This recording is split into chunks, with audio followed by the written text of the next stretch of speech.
Hello and welcome to episode number 39 of the Crisis Intelligence Podcast. Today is Sunday, March 1st, 2015. I'm Melissa Agnes, and this podcast is brought to you by Agnes Day. Let's talk crisis intelligence.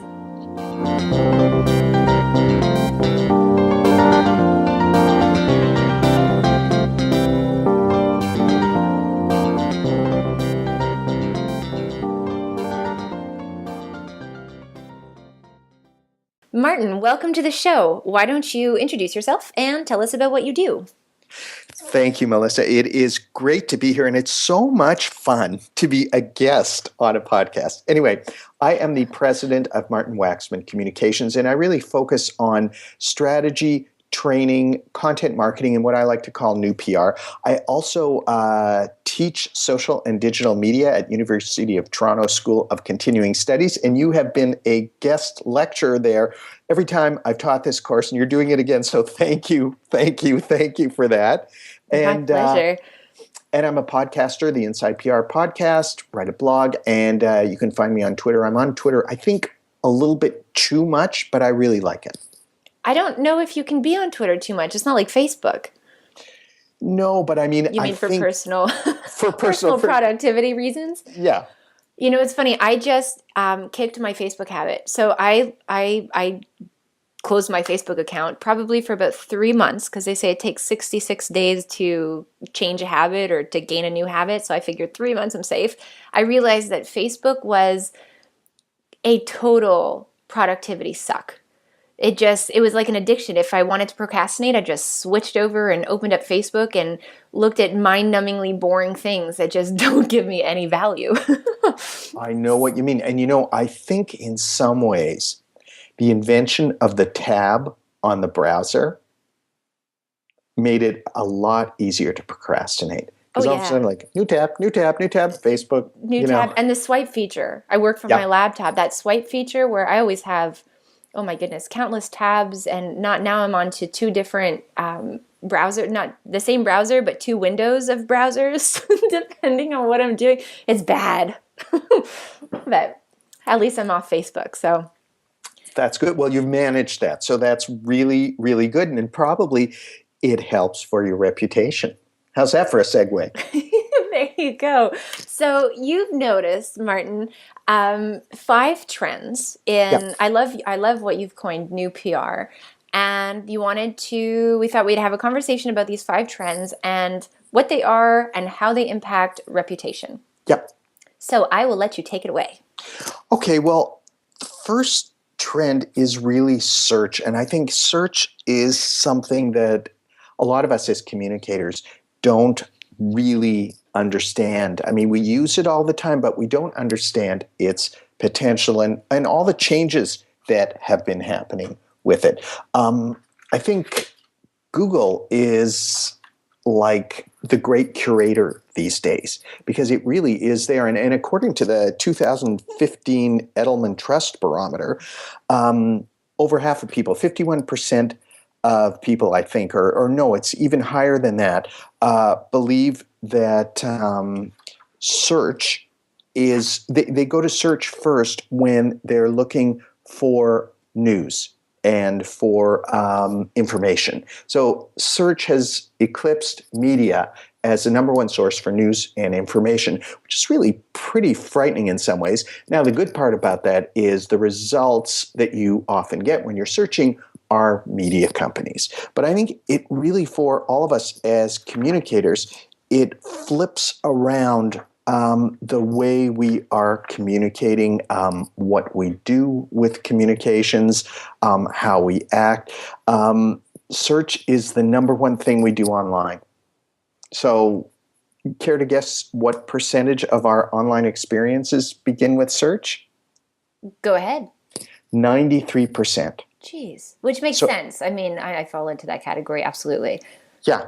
So almost every online experience starts with search, but three quarters of us don't go beyond that first page.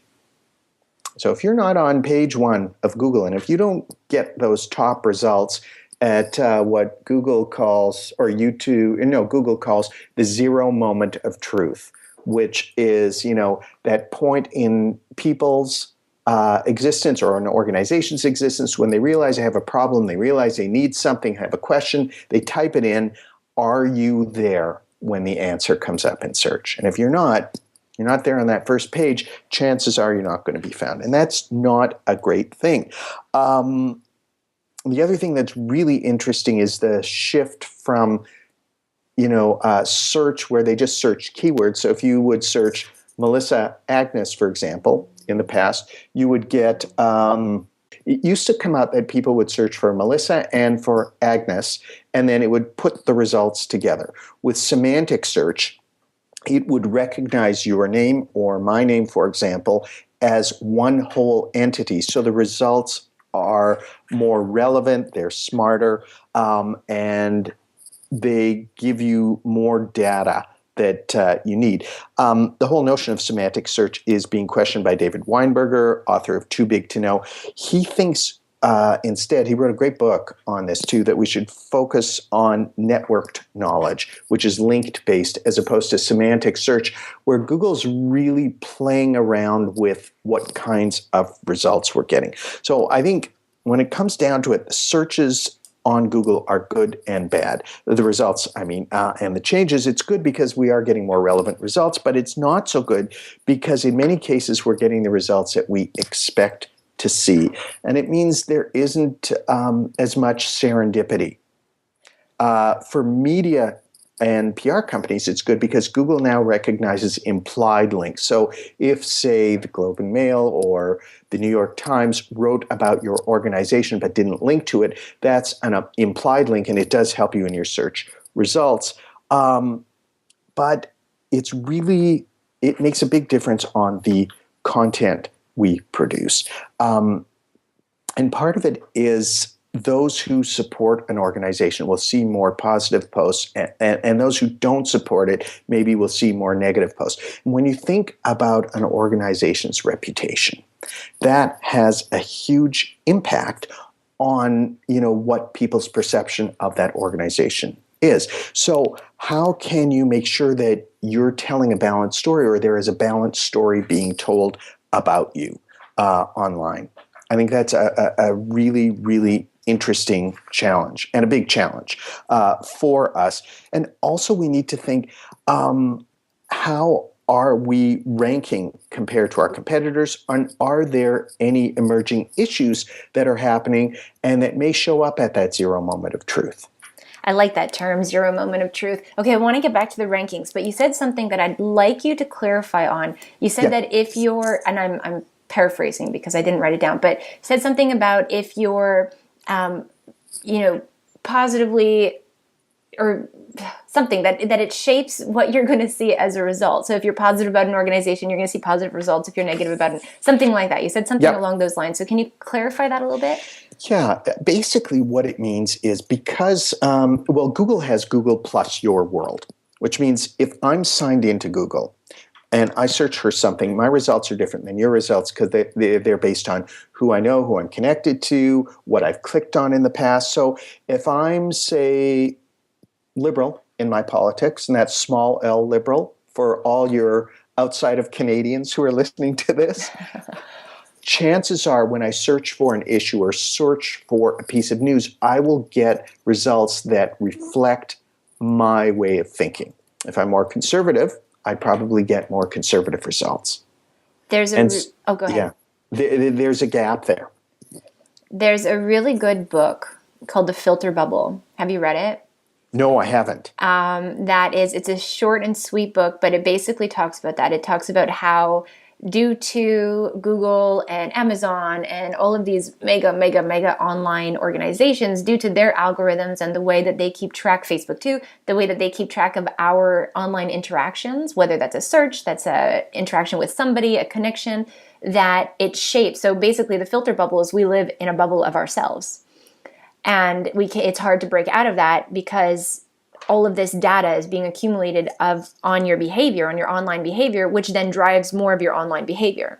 So I think that it's an important point that you're saying, especially when we're talking about reputation management, Yeah, it really is true. And we are living in a lot of ways in our own little bubbles based on what we click on and based really on context.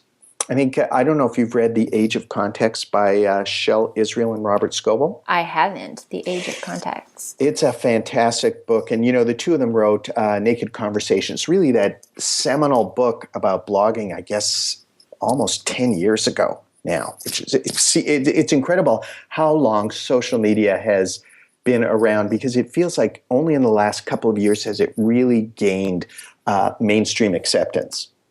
And everyone seems to know what it is. But I'm digressing, but context is so important, and it really is. We're getting results based on where we are, what we've clicked on, and what we want. And that's good, but it's also bad, because the whole notion of democracy isn't really there. You like to think that, I wish search was democratic, but it's not, right? No, it's not. And people don't realize that. Going back to, you mentioned ranking. Yes. Now, so I think that a lot of people realize, they know what SEO is, search engine optimization. They know that they need to be found on the first page of Google for their targeted keywords. But one angle of crisis preparedness that I think a lot of organizations, and from what I've seen, don't put any emphasis on is how well you can rank really well when when the waters are calm and when you're doing your marketing.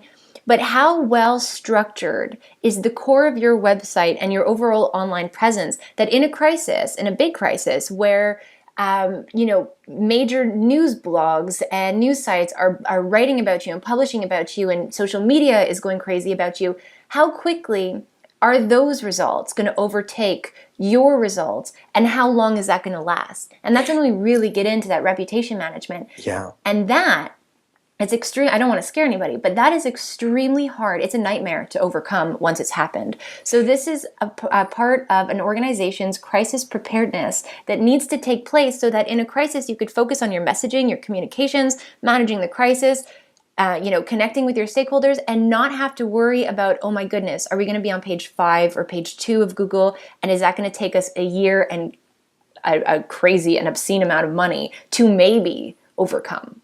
Yeah, and it's funny. I think it comes down to your content strategy beforehand.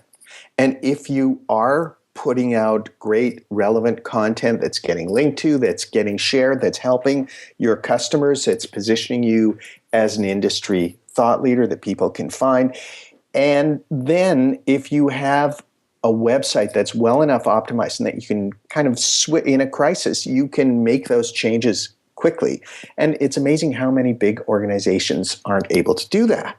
Yep. And it's little things too. So content strategy is very important, and all of everything that what you're saying. There's also the fact that now, mobile usability is very important, and Google regards that as very important, because over a quarter of web traffic right now on search is coming from, and I'm lowballing it by saying over a quarter, but it's coming from mobile. So, it's with the new algorithms changes, Google is actually penalizing websites if they're not mobile friendly. And that doesn't mean to have an m.yourdomainname.com. You don't want to manage 2 sites, but it means to have a responsive website, so that no matter if somebody's coming to your site from their desktop, from a tablet, or from their iPhone or their Android, their smartphone, that they're having a user-friendly, a fun, and easy interaction with your website. Yeah, no question. And you wrote a really good blog post on that. Just recently, yeah.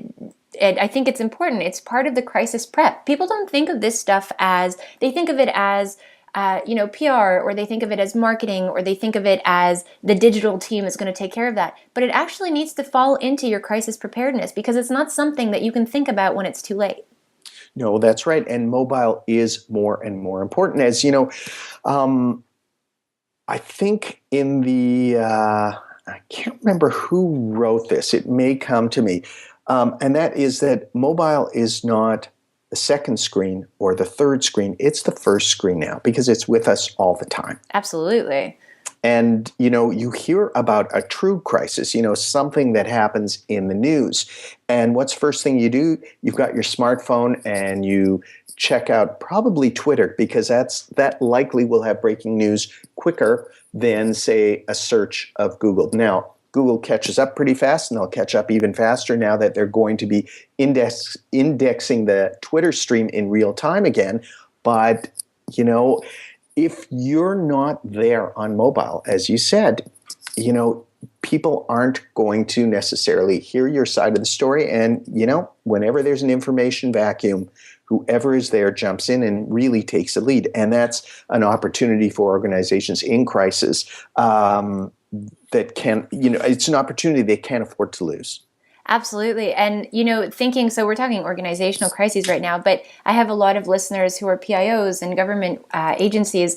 And in an emergency, for example, look at the Calgary Floods, for example, that happened, it'll be 2 years ago now this summer, and how brilliantly Calgary communicated with their community to save lives. People were evacuated. They needed to evacuate their homes. They did not take their desktops with them. So their information that they were looking for or needed to receive was on their mobile device. So even if you're saying, well, our analytics show that, the majority of our people come to our website or find us on a desktop, that doesn't mean that they're going to be on a desktop when times are tough. No, and you know what? I'm sure people's analytics show that today, but project ahead, 6 months, a year from now, 2 years from now, really, as we see what the trends become. I noticed yesterday, I thought this was really interesting. Apple had an ad on the Grammys that they produced exclusively using their iPad. Oh, which cool. is crazy. I didn't see that. Yeah. So that was really quite amazing that they were able to do that. And so it shows you how much those devices really come with us. I mean, that's another one of the trends. I mean, we can jump ahead to that a little bit, and that is mobile. And it actually, the report I was quoting was that mobile is not the second or third screen. That's from an altimeter report that was written by Brian Solis. And yet, from Forrester Research, it sounds like 43% of marketers, so close to half, don't understand their customers' mobile behavior. So there's a big gap. That's a huge gap. This is also an interesting statistic. The time on smartphones that we spend on smartphones eclipsed TV in 2014, and that was corroborated by 2 studies. So we're spending more time on our smartphones. We may be watching videos, maybe we're even watching Netflix or a TV show on it, but we're spending more time on it. And Canadians are lagging behind a little bit. So according to ComScore, Canadians spend about half of our online time on mobile. Americans spend nearly 2/3. Wow. And if you're marketing to, or if your target audience is the younger generations, so Yes. teenagers, it's insane. I have friends who have teenagers, and they don't even put Google on their devices. They have YouTube. Their search engine of choice, and not even of choice, of their only search engine, the search engine that they use is YouTube. Yep. Well, it's the number 2 search engine. But it's profound. I always knew that it was the number 2 search engine. I don't have teenagers, so for me it was like, what do you mean they use YouTube? I mean, I go to YouTube to search for a video, absolutely, but I use Google. But the younger generations today, and this is all people might be wondering, what does this have to do with me in a crisis? But it's all relevant. Understanding who your audiences are and understanding how they use technology will help you better communicate to them and with them in a crisis. That's right. And it underscores the importance of having some kind of video message. Oh, yes, absolutely. Because if you're not there, if people are searching for news there and you are not there, and you're not there in a credible way. I emphasize on that credibility, because if you get video wrong in a crisis, you screwed yourself even more. So you really have to be prepared and know what you're doing. And I don't want to scare people, but this is important to emphasize. Video is very profound for crisis communications. It's really, really, it's got so many benefits, but you need to nail it. Yep. You really, really do. And it's not easy. No, it's not. It takes that preparation work before you face the crisis. I mean, you can put up social media quality videos. You know, they don't have to be super high production values, but they have to be good. They have to be clear. Can't be really shaky, you know, unless, you know, you're in a real crisis situation where, you know, something's happened, but you want to make them look as professional as possible, but they don't have to be super slick. And in some ways, if they're too slick, that can work against you too. Yes, it can. From a reputation perspective, I think on mobile, organizations need to figure out the balance between relevance and spam. And that really is, you know, when it comes to push notifications, when it becomes to content, when it becomes related to context, which we talked about a couple of minutes ago, you know, I'm passing by a restaurant. Do I want that restaurant to know that I'm passing by every single time and send me a note? Hey, are you feeling hungry? Come on in. We got a special. It's like, maybe I'm just walking down the street. Maybe I need to go to another store. Maybe I'm going to a bookstore or to Shoppers Drug Mart. Who knows where I'm going? So I think that's something that organizations will really need to balance on mobile. And also the notion of their transparency and how they're engaging people. So how do they react to reviews and comments, good and bad, in real time? And how do they address issues? You know, they can't pick fights with people, but they need to be aware of what people are saying and know when it's time to jump in and when it's appropriate to jump in and when it's not. Reviews. I think that reviews are something I'm going to have to talk about, dedicate a whole podcast to, because reviews are extremely disruptive right now to organizations' reputations. They're extremely powerful, actually, and there's a lot of injustice in them as well, unfortunately. But Yep. you're absolutely dead on. You have to be aware of what you're saying is you have to be aware of what people are saying about your organization and where they're saying it at all times. And you also have to be prepared to not have a hot head and to understand when is it time to let people have a conversation? When is it time to jump in? When is it time to escalate it to the crisis team? When are those times? Those need to be outlined beforehand. Yeah, they sure do. I think there's also a dark side to the fact that we're on mobile so much, and that has to do with privacy. Oh my goodness. You know, Yes, there was a New absolutely. York Times feature story that called smartphones tracking devices. And they really are. I mean, because we are willingly giving up vast amounts of personal data all the time. And I think, you know, individuals and organizations need to understand what the impact on privacy is and where consumers draw the line. And it's different for everyone.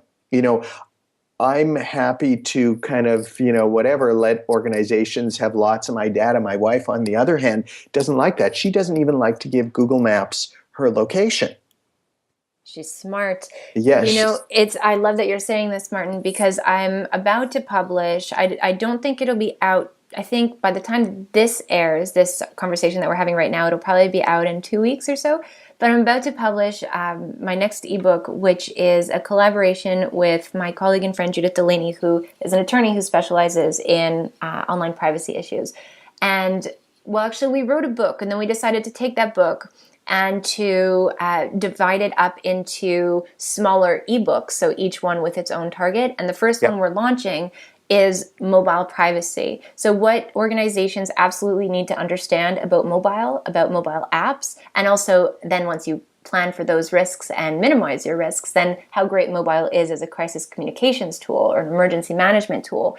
But it is, so that to say, you're right on with everything you're saying, and it is a huge risk and a huge liability that organizations aren't yet in tuned with, because we No. just take it for granted. We just expect that our phone is our phone, and we don't realize, you know, if you have Bluetooth, if you have your Bluetooth on, your phone can get hacked. And if you have proprietary information on your phone, which you do, because everybody at the very least has an email app on their phone and uses it for work, then that proprietary information is now vulnerable. It's risks like this that organizations we're not aware of yet. And so Yep. actually, along with this ebook, I have a whole hour conversation with Judith where we are just talking about this stuff. And it's fascinating and it's scary, but it is manageable. Yeah, I want to listen to that. It really is scary. And it's funny, Melissa, because sometimes every time you get a new app, it says, can we send you push notifications? I always say no, but I feel like in a bizarre way, these apps are pushing me around.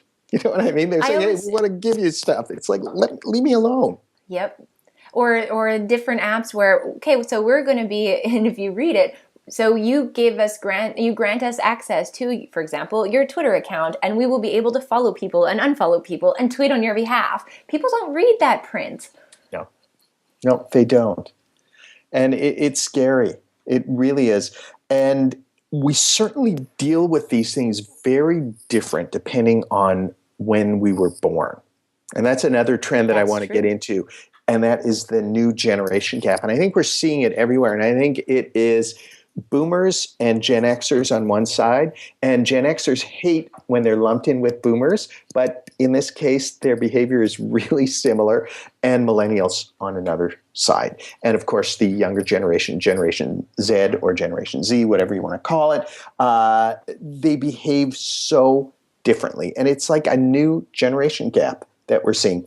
Rogers did a study a couple of years ago, and it was all about how we connect with people. So questions they asked were, do you have a landline at home? Do you have a smartphone when you're going out with people? Do you text them? Do you call them? Do you leave a voicemail? Do you watch TV on a screen? Do you watch it on your computer? Do you watch it on your phone? Like all sorts of questions like that. The results were interesting, but what showed up in every single category was people over 35 do things one way generally, and people under 35 do things another. And it's fascinating to see those results. And you see it in the workplace, right? Especially when you have the generations working together. Millennials find their news and information one way. And, boomers and Gen Xers are generally, not everybody. I mean, there are exceptions, of course, but are more traditional. And, I see it with my own kids. It's really funny. My daughter is in university. And just before she left for university, I read an article in the New York Times, and yes, I still read the print edition of the Sunday Times. I just like it. That's Okay? okay. Yeah, it's No okay. judgment being No, passed. I read lots of digital stuff, but I really do like that. Writing's fantastic. Anyway, I read an article about students in Silicon Valley and no dorm rooms, no residence rooms for them because there's so many students going down there. What they're doing is, because of the real estate bust, there were all these luxury homes, 10, 15,000 square foot homes with pools, jacuzzis, and completely furnished. And landlords who couldn't sell them were renting them to students, to groups of students. I thought, oh my God, what an amazing way to go to university. I'd love to live like that. And so I said to my daughter, hey, I just read an article, and I told her a little bit about it. And she said, oh yeah, I read it. And I, proud father, oh, are you reading the New York Times? I said, no, I saw it on Reddit. And that's the difference. It's sort of like millennials are more outlet agnostic. Well, look at Snapchat. Yep. Snapchat is trying to brand themselves or rebrand themselves a media outlet. Yes, and they're doing, it seems, a not bad job of it, really. It's fascinating, actually, because they're taking, and I find it's funny because I find that media organizations they actually get something that so many other organizations just don't, or so many other professionals don't. And it has to do with the way that media is consumed, or the way that content is consumed, and how to communicate in a way that is fresh and fun and in your pocket and short and catchy. I mean, BBC is another one doing amazing things with Instagram or with WhatsApp to position themselves as a leader against the fight against Ebola. I mean, and this is a news outlet. This is BBC World News that's positioned themselves as a leader in that crisis. I mean, that's significant. I think it is too. I think it's pretty incredible what's happening on the new media front. And that's really good segue, because that's the next trend. But I just want to talk about some of the reputational things that we have with this new generation gap. Yes, I want you to. And then we can go to talk about new media companies, because really it's fascinating who the new media companies are and how quickly they really are overtaking the traditional companies, and how that affects the way we communicate in a And crisis, but how also in regular time. Absolutely, and how and what we'll talk about is really how to spot this stuff. But so to the generation thing, you intrigued me. You wrote in an email that we exchanged that you want to discuss or talk about what we can learn about reputation management from the way people act in high school. Yes. Well, I think these days, because of social media, it's a little bit like we're all in high school, because rumors spread like crazy. There's a lot of he said, she said, and our reputations can literally be destroyed so quickly. In the same way that in high school, you have one popular person, one influencer, for example, who spreads a story to 3 or 4 people, and all of a sudden, a person's reputation is destroyed. Now, you can see someone play on it, like in the movie Easy A. Mm-hmm. Did you ever see that? Mm-hmm. And that you can see a lot of what people are doing in that movie. It sort of mirrors the way corporations and individuals are acting online. Someone ignores you on Facebook and you get mad at them. The way trolls act and just kind of spread rumors, and they get picked up like wildfire. And it's really, really crazy. So I think, we need to sometimes put on our high school head and think about how we felt back then, but also learn how to use our judgment and not to react the way we did in high school. So don't react so quickly. Step back, think about things, and really think before you act. That is such it, and I always feel like when somebody says that, it's such valuable advice, but yet it's so simple, and it can be for many people so difficult, because in the moment you just want to respond, and that's how organizations get launched into these viral issues that reflect on them. Yeah. And just because you can do something doesn't mean you should. Absolutely not. You need to take, especially with social, you need to reflect and you need to take the high ground. I mean, I don't remember all of the facts of the case, but I'm sure you know about it. So I think it was with PRSA, or it was with IABC last year. There was a lady who was supposed to be, I don't know her, so she was supposed to win an award with the organization, with the association, and she ended up writing something on LinkedIn that was she basically, blasted somebody for something. Do you remember the case?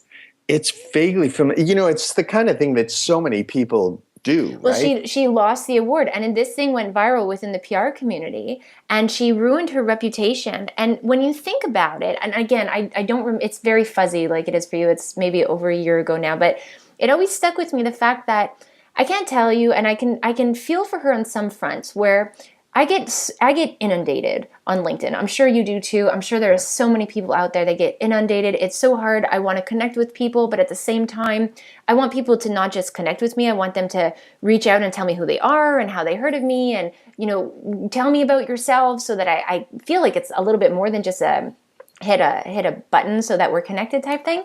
And I get a lot of requests for different things, kind of with the attitude of me. I want you to do this for me. Yeah. And that's common. I know that I'm not alone, and I know that there are people out there who get that inundated way more than I do. But sometimes I can feel very frustrated with it, because it's a waste of my time, even just to read it. And it's not pleasant. Right? So I'm always looking for ways to build to build relationships, and I want to connect with people and I want to help people. But things like this, sometimes after a while, they can play on you. So I believe that her situation, this lady in particular, was that I think that she just got fed up one day, and she just vented on this person who had, whatever they had done, asked her for something without, I think along the lines of her communication with them was, you don't even introduce yourself, you just ask me for something, blah, blah, I remember blah. that now. Yeah, and she got blasted in the PR community because that is not how a communications professional should act. And it actually tainted her reputation, and she got the award that she was supposed to get got revoked. And well, she hadn't got it yet, but I believe, I don't Yeah. think I'm mistaken, but I believe she did not get that award, and it ruined her reputation.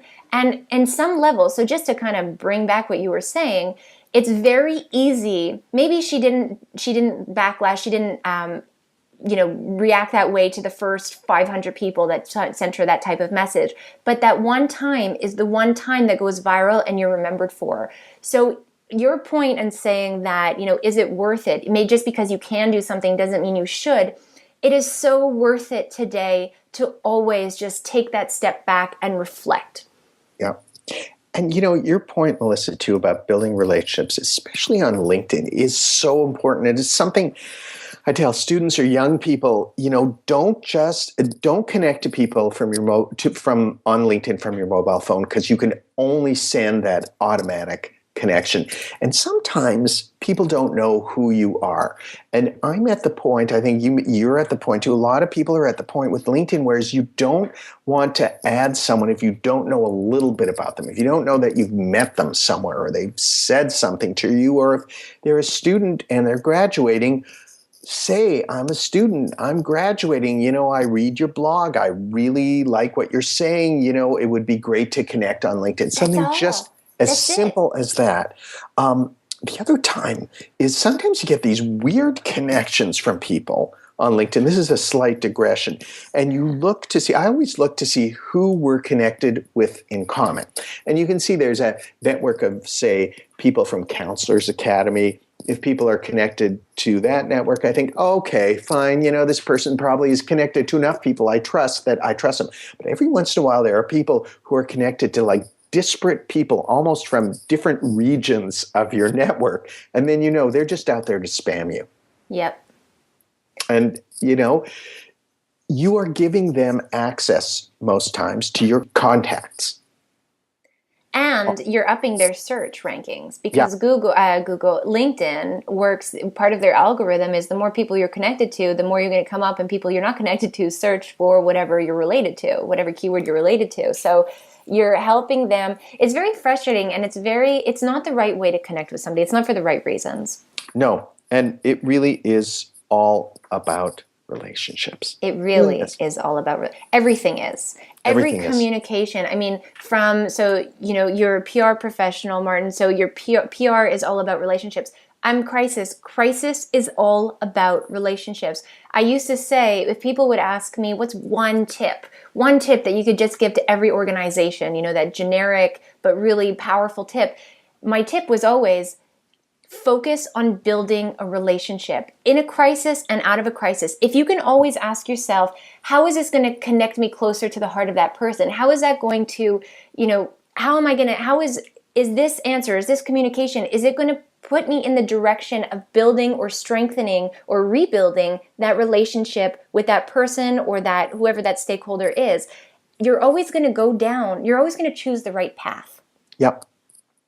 No, absolutely. And relationships are important. I mean, it's not only having them, it's knowing how to build them. Yes. And knowing how to build them quickly, because oftentimes, especially in a crisis or an issue, you need to get out there and you need to know how to really win people over so that they will start to trust what you're saying. Absolutely. It's great advice on every level of communications. Yeah, I think we're getting close to the end. So I have a couple more. Definitely. We have time. So the next one was face of new media. Yes, new media companies. And it's really interesting because if we think about old media in terms of television, we think of the old big three in the US as NBC, CBS, and ABC. And then, of course, Fox Television came on board and all the cable channels. And in Canada, it was CBC, CTV, and Global.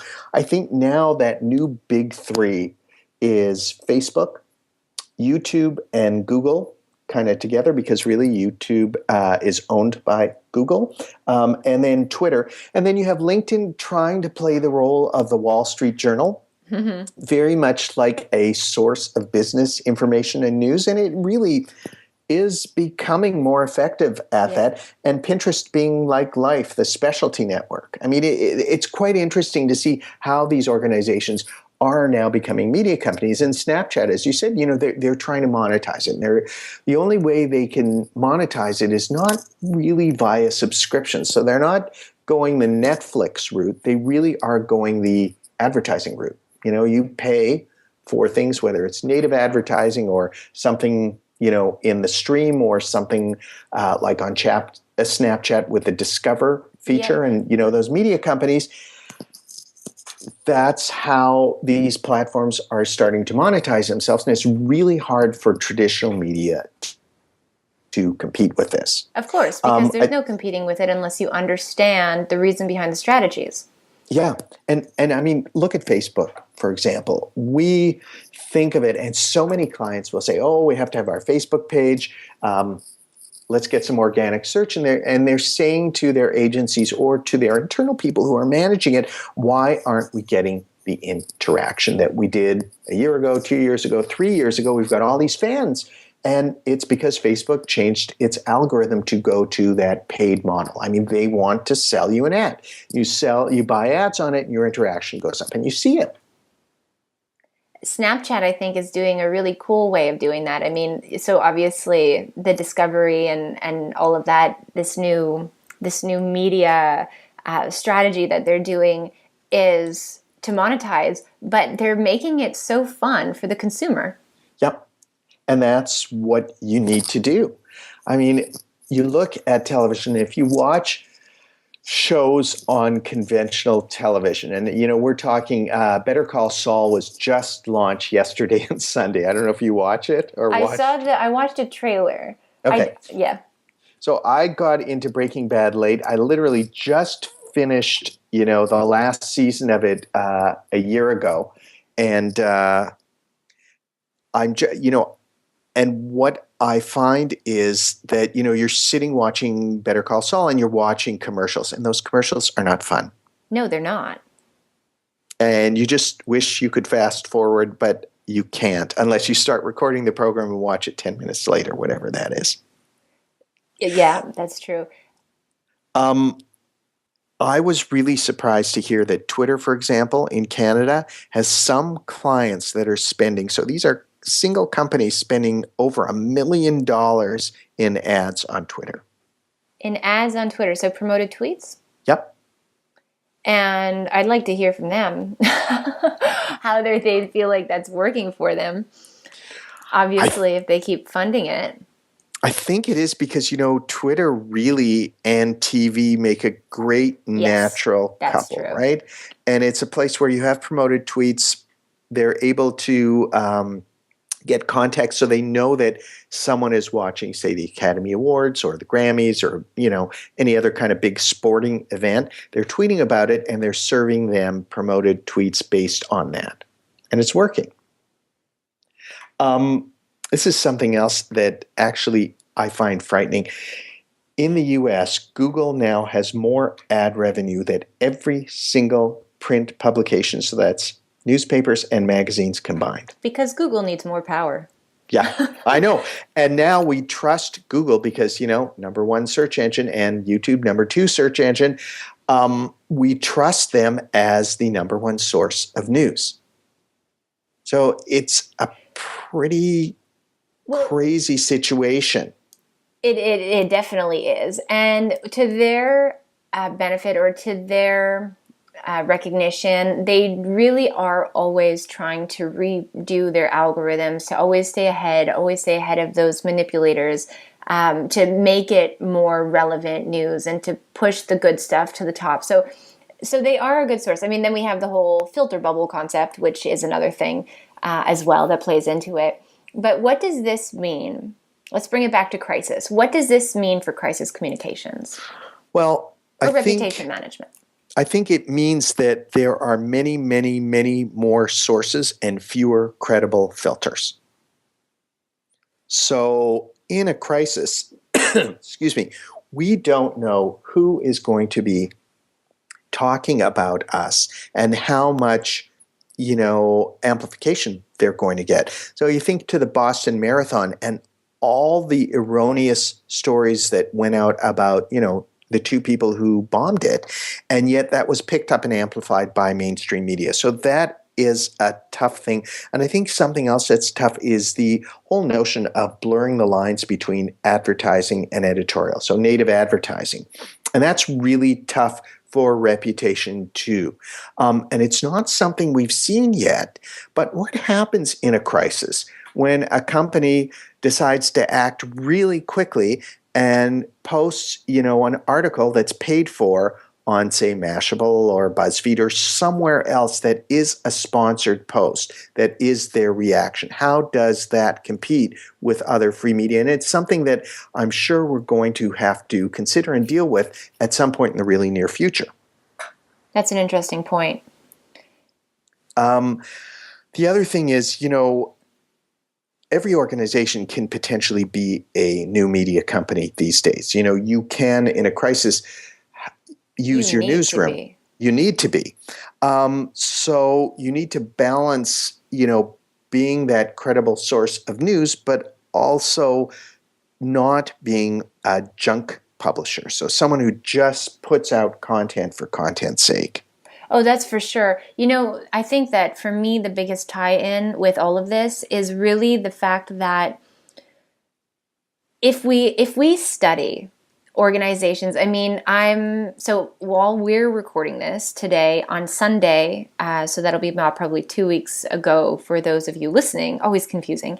So Sunday, I'm publishing a podcast that I recorded with the editor-in-chief, I believe is his title, anyways, for BBC's digital strategy. Okay. And for me, their WhatsApp Ebola strategy is brilliant. It's not just brilliant, but it is something that is easily replicated. It shows magnificent, if a news organization, a media company can position themselves as a source of credibility and leadership in the fight in this world crisis of Ebola, that's powerful. And they're not doing anything to reinvent the wheel. They took two pieces of common knowledge that's easily accessible to anybody, and the only thing different was that they were the first ones to be proactive to do this. So it's by looking at, so there's something about media companies that, especially the new age ones, or the ones that have kept up with the times, that they get. And if you can look at that and study that what they're doing and not reinvent the wheel, and look at how they communicate in these important times and how they're getting through to their stakeholders, how they're breaking through the noise and still getting the clicks and still getting the traffic and the eyes, and how they're making things short and sweet because of attention spans. There's so much that we could learn from just watching these new media companies, or these I know BBC isn't a new media company, but they've kept up with the times, and they're an amazing example to learn from. Yeah, and yet so often the PR industry falls back on the tried and true. And I don't mean to trash the news release, but you were saying shorter communications. But it is a format. It's a format that was developed, at the beginning of the last century, so the beginning of the 20th century, to kind of give communications a bit more credibility. So it was written in a similar way to what journalists were used to seeing, with a headline and a dateline and a lead paragraph and stuff. And it's very good, and there are lots of stuff that we can use from it, but people are so hung up over a news release rather than a story that tells all the news. That you published on your platform, that you put down in your search engine history, which reflects on your reputation, and that you feed to the media because you're feeding them a story that they can actually take and reuse. They don't have to go fishing through your, very formal news release to look for the story. You are feeding them the story and therefore becoming the narrative of your own crisis. And the only thing good, I went to a workshop last year on crisis communications. I wanted to see what was being taught and different things. And I remember the teacher, or the professional who was doing the workshop, saying the news release will never die. The news release will never die. This is tried and true. This is tried and true. The only good thing, in my opinion, about a news release is that when you go through a very well recognized and well ranked newswire, it gets ranked. Right. but you don't have to put a release on it. You could do something else. And all the newswires, and I've talked to people at the newswires, and they're frustrated by this because they have all these tools that people can use to put out a story with rich media. You can have photos, you can have infographics, you can have videos embedded in it. You can do it in a more creative and compelling way. And really, you're trying to capture people's attention. And yet, we still stick to that one format that sometimes goes on for so many pages. Like, you'll still see releases written in corporate speak that go on for 3.5 pages of stuff.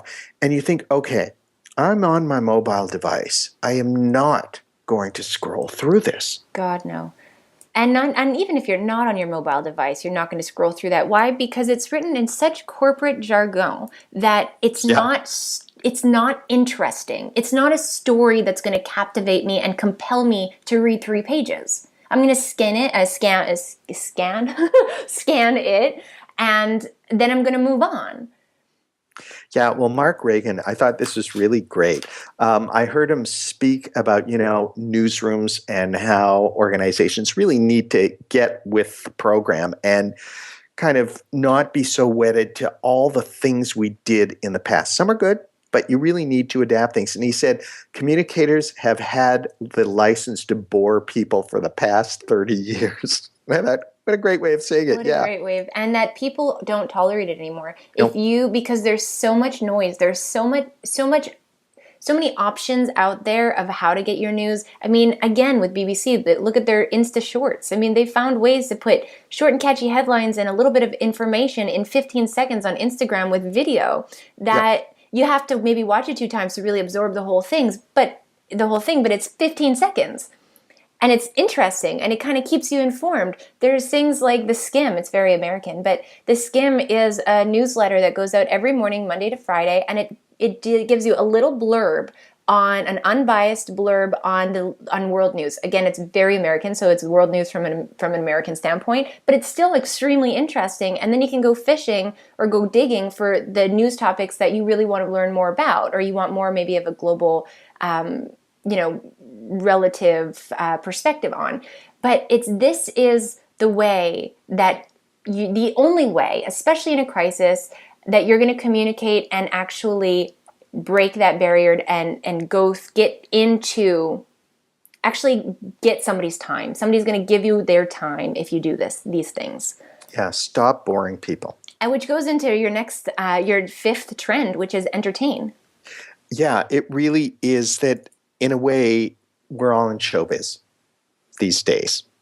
And it's something that I think all of us need to learn how to entertain, educate, and engage with the type of content we're trying to do. Now, of course, in a crisis situation, you don't want to be flippant. You don't want to be, you don't want to show people that you're not taking something seriously, but documentaries can be very entertaining. News can be entertaining in a way that it captivates us, and you need to create captivating stories.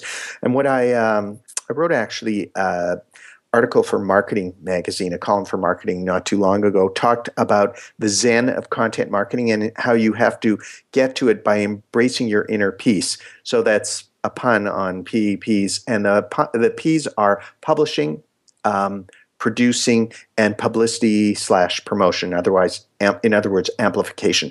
And by doing those 3 things, we can really start to think like new communicators and engage the audience because, as you said, Melissa, we're also media companies, or our organizations are media companies. Someone like the Mayo Clinic in Rochester, Minnesota, in the U.S., really a lot of research. They've always done research. They're very, forward-thinking, a leading clinic. They do lots of discoveries, lots of studies out of there. Their communications team thinks like a newsroom. So instead of issuing a news release, they have a story when they have news, and every news release has a quote. So what they do is they include a quote, but they also get the scientist or the researcher to say that quote a sentence before and a sentence or so after on video. They pop that up on their website, and those videos are picked up by so many outlets because, print outlets these days want video on their sites. CBC. Yeah, CBC, I was for a simulation for a client, I was looking through CBC and for research, and pretty much anything I clicked on led to an audio file. right. And so, how easy would it be for every organization to, again, go back to that social media quality video? Just bring it to life and say the quote in a way. When someone says it, they don't generally talk in corporate speak. They That's true. generally speak the way they speak. They may, you want them to hit the points. You want them to get what they're saying across. They don't have to say the exact words as quoted in a news release, because I would say, and I'm generalizing here, but if you read the quotes out loud in a news release that you find in a news release, I don't think they would sound too much like the way we speak. Mm-mm. And it's So, interesting too because that takes a lot of reflection and a lot of scrutiny to write that way, to not write in a way that is conversational, because we are conversational as human beings. So it takes effort. It doesn't take that much extra time, but it still takes extra time. And it's funny because and I know I've said this before on past podcasts, but for example, in a crisis simulation, which I do often with clients, oftentimes they have the answer. They know exactly, and they have the approval. They know exactly how to remedy the situation. And it still takes them minimum, it's too often, at least 1 hour before they actually get to publish it. And that's because they spent too much time scrutinizing on one or two words, when really, first of all, it's about timing. It's about just communicating. It's not about putting that time into making sure, oh, should we say it this way or should we say it that way? Just communicate it. Because meanwhile, you're not responding. You're spending that time. You're putting your energy and your focus where it could be elsewhere. And the people, the public, your stakeholders don't know that you're trying to respond or that you're forming your response. All they see is void. yep, I know. And it comes down to trust, right? It does. Internal trust too, that the people who are charged with communicating, who actually know what they can and cannot say. And if you have policies in place and share them with people, people know what they can and cannot say. But it goes back again to the olden days of where, the lawyers had to control every single thing. And as a result, you ended up with communications that are just so boring and so dull and so packaged that, they hurt an organization rather than helping it. I mean, you think about what Michael McCain did during the Listeria crisis, and he was fantastic He because he was. just spoke from the heart. He pushed his lawyers aside and he took responsibility. And yet, in so many cases, and I worked on crises, in the day where you really, you felt, or we felt we were almost subservient to the legal teams. And you'd write something and they would change the wording so much so as to almost obscure the meaning of it. Mm-hmm. You read it and it looks like English, it sounds like English, but what does it mean? This is the reason why, and actually I have to give credit to so many attorneys out there, because there really are, whether they work for firms or they work for themselves, or they're on a legal team in a legal department in a large organization. There really are so many organizations, so many attorneys out there that actually do get this, or that they know that there's something to get and they just haven't been taught, which is why, and they're eager to learn, which is why it's very important that your head of legal have a seat at the crisis table. But it's Yep. very important that before that happens, and in order for that to happen in a successful way, that your legal department understand the realities and the challenges of crises today, and not just the legal realities and challenges, that they understand what the rest of the team is dealing with and the importance of communication, real time, all of these things. And the only way to allow them to understand that is to give them the experience, to allow them to experience it from the other side, whether that's Yep. through a training, bringing them into your simulation, whatever it is. But when they get it, my goodness, I know global organizations that have such a powerhouse of attorneys, whether it's external or internal, that just get this stuff, and the way that they communicate together and for the organization with the organization's reputation and legal liability in mind is profound. It's amazing, Yeah. but you have to Yeah. get there. Yes, you do. And part of that is breaking down the silos, as Ginny Dietrich and Jeff Livingston said in their first book, Marketing in the Round, and really having communications people and the legal team sitting and talking to each other and coming Yes. up with a strategy together.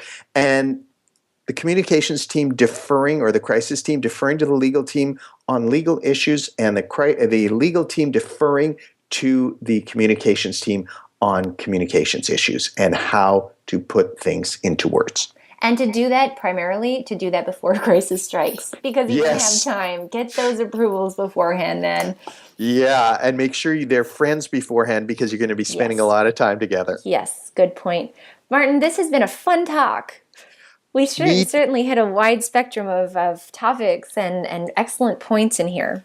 thank you. We sure did, and it's been a ride for me too. And it's great talking to you, Melissa. Always. So where can people find and follow you? Well, people can find me on my website, martinwaxman.com, on Twitter, @MartinWaxman, on LinkedIn, on Facebook, on Google+, on Instagram. And we talked about Mitch Joel earlier. In one of his books, he talks about consistency. And I was lucky enough to get the @MartinWaxman for virtually every single platform. So, it's pretty simple to find me. You just Google me, and pretty much I'm there, and I'm happy to interact, connect, chat with people. And yes, I even answer emails. Excellent. And it's funny you brought up Mitch. I think you and I had mentioned him in our conversation before the call, but while you were talking about the one screen, I was thinking that his most recent book, Couldn't Control Alt Delete, he says that it's not about three screens. There is only one screen, and it's whatever screen you're on at that moment. Yes. And I think that that's brilliant, and it's very important to acknowledge and to remember and to realize and to strategize for. Yeah, because until we get 6 eyes, we're generally watching. And it's true. I mean, we are watching TV while we're on Twitter, but the one screen is, okay, yes, we're dividing our attention, but what are we interacting with? We're watching something on TV, but we're on Twitter talking about it. Yeah. So this was a lot of fun, Martin. Thank you so much. All of your links will be will be below this podcast, no matter where people are listening to it from, whether that's melissagnes.com, iTunes, or Stitcher. And apart from that, thank you so much. This was fun. Thank you.